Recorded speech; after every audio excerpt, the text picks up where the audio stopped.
નામનો પ્રભાવ જુઓ.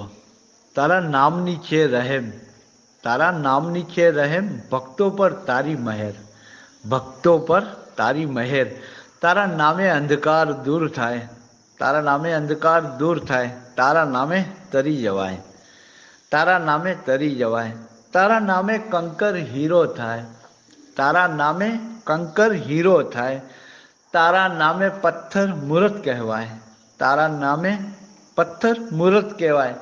તારા નામે સૂર્ય ઉદય થાય, તારા નામે સૂર્ય ઉદય થાય, તારા નામે સૂર્ય અસ્ત થાય, તારા નામે સૂર્ય અસ્ત થાય. તારા નામની છે આ રહેમ, તારા નામની છે આ રહેમ, ભક્તો પર તારો મહેર, ભક્તો પર તારી મહેર. તારા નામની છે આ રહેમ, ભક્તો પર છે તારી રહેમ, તારી મહેર. આમ એમના નામનો પ્રભાવ જુઓ.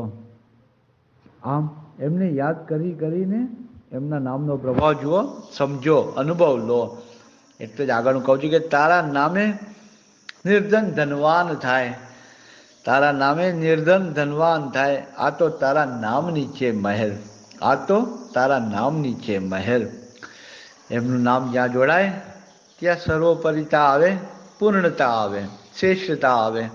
એટલે જ એમને યાદ કરો. જય